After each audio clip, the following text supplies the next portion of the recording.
Hello everyone dear students, welcome back to Pal commerce point. Students, आज का जो topic मैं लेके आया हूँ आपके पास ट्रायल बैलेंस। तो ट्रायल बैलेंस स्टूडेंट्स, सबसे पहले आपने जर्नल एंट्रीज बनाना सीख ली। जर्नल के बाद में लेजर पोस्टिंग और लेजर पोस्टिंग के बाद में ट्रायल बैलेंस बनाया जाता है। और ट्रायल बैलेंस ये बनता क्यों? स्टूडेंट्स, मान लीजिए जहाँ जर्नल जो भी की जाती है, जहाँ जो भी लेजर पोस्टिंग की जाती है, स्टूडेंट्स जो भी लेजर और जर्नल तैयार किया जाता है वो ह्यूमनिटीज़ के द्वारा किया जाता है। बहुत सारी गलतियाँ मिस्टेक हो जाती हैं। इन मिस्टेक को देखने के लिए, अर्थमेटिक्स एक्यूरेसी को चेक करने के लिए एक स्टेटमेंट बनाया जाता है, जिसे स्टूडेंट्स ट्रायल बैलेंस के नियम से जानते हैं। और ट्रायल बैलेंस स्टूडेंट्स एक स्टेटमेंट है, ये अकाउंट्स नहीं है। ये जो ट्रायल बैलेंस है ना, बुक कीपिंग की लास्ट सीढ़ी है। इसके बाद में, ट्रायल बैलेंस के बाद में अकाउंटेंसी का वर्क स्टार्ट हो जाता है।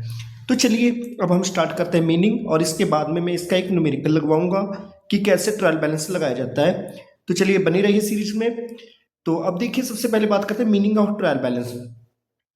Students, meaning of trial balance में हम क्या देखेंगे? इसमें स्टूडेंट्स ये देखिए लिखा है, a trial balance is a statement are prepared at a particular date. Means एक ये स्टेटमेंट है जिसे एक पार्टिकुलर डेट पे तैयार किया जाता है। particular date which shows the balance of all ledger accounts arranged in debit and credit columns to check the arithmetic accuracy of accounting records.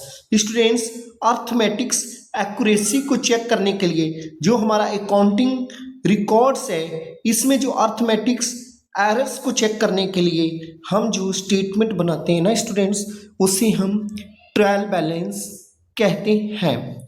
अब देखिए, in simple word, trial balance helps to check whether total डेब्ट equal to total credit.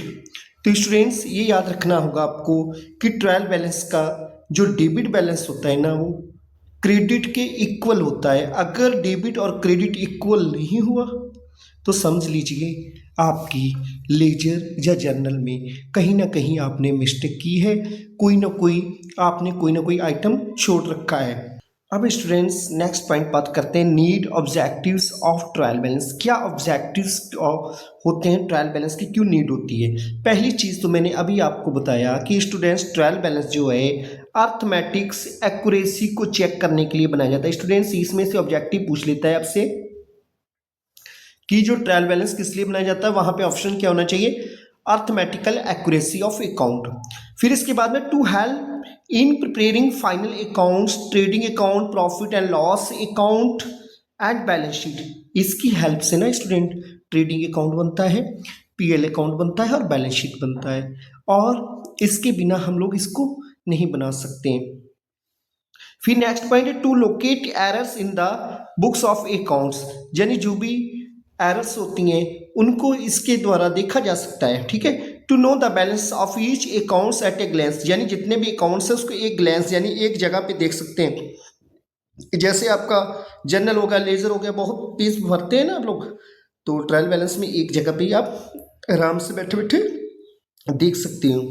To save time in preparations of final statement, यानी time saving होता है। और students, trial balance के बारे में आगे बात करते हैं हम। ट्रायल बैलेंस के फॉर्मेट की बात करते हैं स्टूडेंट्स। जो इसमें होता है students, horizontal two column format.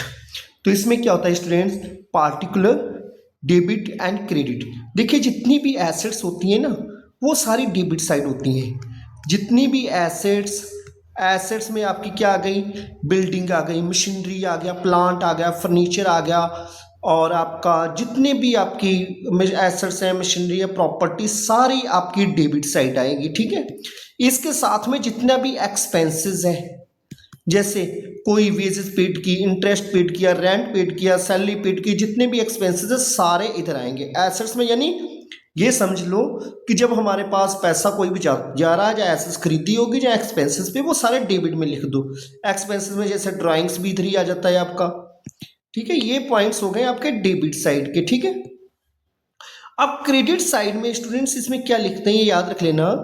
Credit side में हम लोग लिखते हैं जितनी भी लायबिलिटी, जितना भी कर्ज है, क्रेडिटर हो गया, बिल पेबल हो गया, और बैंक ओवरड्राफ्ट हो गया, और इसके साथ साथ में आपका जैसे इनकम कोई भी हो गई, रेंट रिसीव्ड हो गया, इंटरेस्ट रिसीव्ड हो गया, जितनी भी चीज़ें हैं ये सारी चीज़ें हम लोग यहाँ पे स्टूडेंट्स यहाँ पे लिख देते हैं, ठीक है ना। जितनी भी इनकम हो गई ये सारी हम लोग लिख देंगे। अब स्टूडेंट्स यहाँ पे बात करते हैं हम ट्रायल बैलेंस की नेक्स्ट पॉइंट्स। अब देखिए students, point two remember exam tips, assets and expenses debit side. याद रख लो, जितनी भी एसेट्स, जितनी भी प्रॉपर्टी, जो भी खर्चा नजर आए डेबिट साइड, जो भी खर्चा और एसेट्स दिखे debit side.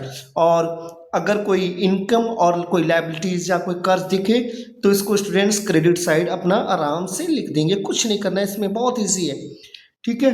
Capital liabilities and income and trial balance does not guarantee that all errors are absent। Means इसकी ट्रायल बैलेंस इस बात की गारंटी तो आजकल किसी भी चीज़ की नहीं है, ठीक है। गारंटी आजकल किसी की भी नहीं है, जितनी भी एरर्स हैं, जितना भी absent है, ये जो चीज़ें हैं, क्यों गारंटी नहीं देता कि ये सब सही होंगी।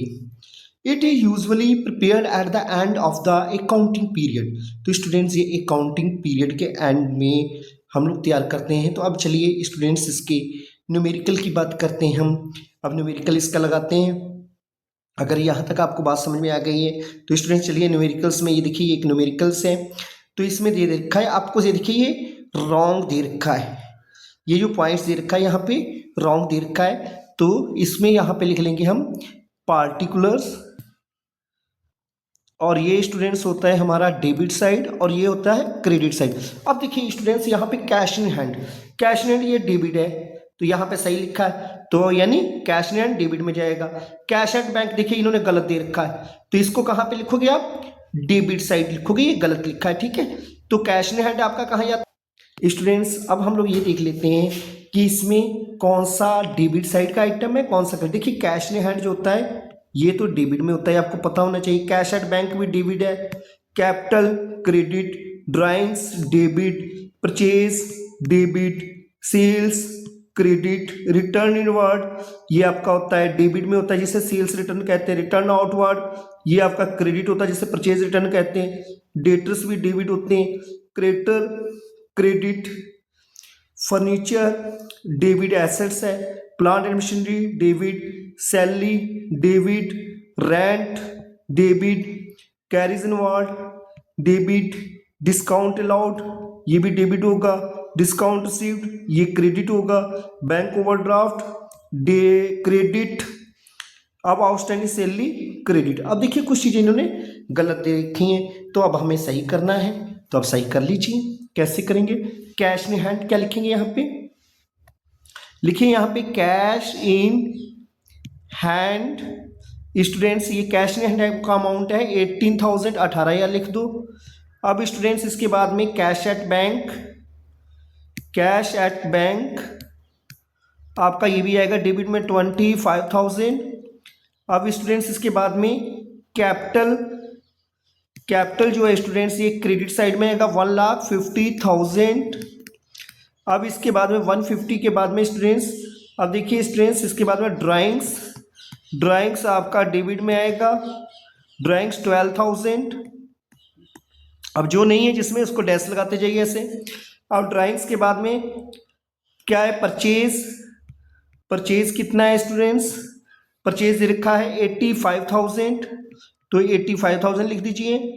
फिर स्टूडेंट्स आपके बाद में दे रखा है सेल्स, सेल्स आपका क्रेडिट में आएगा 1,20,000, यहाँ पे सेल्स लिख दीजिए 1,20,000। फिर इसके बाद में रिटर्न इनवर्ड, जो रिटर्न इनवर्ड है स्टूडेंट्स ये अमाउंट किधर आ जाएगा आपका, रिटर्न इनवर्ड आएगा डेबिट साइड 4,000। फिर इसके बाद में return outward, return outward students ये आएगा आपका 3,000 क्रेडिट में। अब इसके बाद में स्टूडेंट्स रिटर्न आउटवर्ड के बाद में डेटर्स, डेटर्स देखिए कितने के हैं 48,000, तो 48,000 किधर आ जाएगा, डेबिट में आ जाएगा। फिर इसके बाद में creditor, creditor is 36,000 credit side. Plant and machinery ये स्टूडेंट्स आपका है 70,000 डेबिट साइड में आएगा। फिर इसके बाद में सैलरी ये भी डेबिट में आएगा 22,000। इसके बाद में रेंट 10,000। स्टूडेंट्स अगर रेंट के आगे क्रेडिट दे रखा होता तो हम क्रेडिट साइड लिखते हैं, और इसमें ये डेबिट साइड है तो डेबिट साइड, ठीक है। फिर इसके बाद में स्टूडेंट्स आपका क्या है, कैरीज इनवर्ड, कैरीज इनवर्ड। तो कैरीज इनवर्ड स्टूडेंट्स यहां पे है आपका 6,000, डिस्काउंट अलाउड, डिस्काउंट अलाउड है स्टूडेंट्स आपका 3,500। डिस्काउंट अलाउड के बाद में आपका है डिस्काउंट रिसीव्ड। तो रिसीव्ड कितना है स्टूडेंट्स, रिसीव्ड दे रखा है आपका 4,500।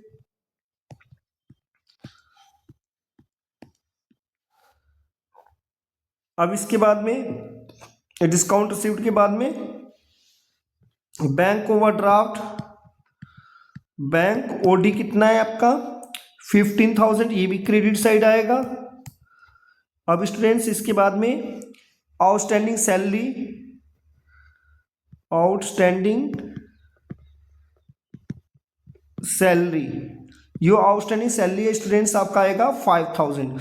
अब ये कहने का मतलब ये है कि जितनी एसएससी हमने डेबिट साइड लिख दी, जितना एक्सपेंसेस था उसको हमने क्रेडिट साइड लिख दिया। देखिए जितनी एसएससी इनको डेबिट साइड लिख दिया, जितना एक्सपेंसेस था वो भी डेबिट साइड, जितनी इनकम और जितना लायबिलिटीज थी वो क्रेडिट साइड लिख दिया। देखिए स्टूडेंट्स ये आपका ट्रायल बैलेंस बनके तैयार हो गया। अब देखिए इसमें से सारे आइटम्स जो डेबिट क्रेडिट वाले आपने इसको लिख लेंगे और इसके बाद में इसका टोटल कर देंगे और दोनों साइड का टोटल इसका इक्वल आएगा। तो जब इसका टोटल करेंगे ना स्टूडेंट्स, तो जब दोनों साइड का टोटल करेंगे तो ये आएगा 3,33,500। तो इसका टोटल कर लीजिएगा। तो स्टूडेंट्स ये आपका ये आज की सीरीज यहीं पे ख़त्म होती है और आप इसको ट्रायल बैलेंस को लगा लेंगे। इसके बाद में नेक्स्ट टॉपिक को लेके मैं आऊँगा आपके पास। तो आज इतना ही। तो अगर ये आपको वीडियो अच्छी लगी है तो चैनल को लाइक, सब्सक्राइब और शेयर करो और नेक्स्ट के लिए तैयार रहो। Thank you, have a nice day.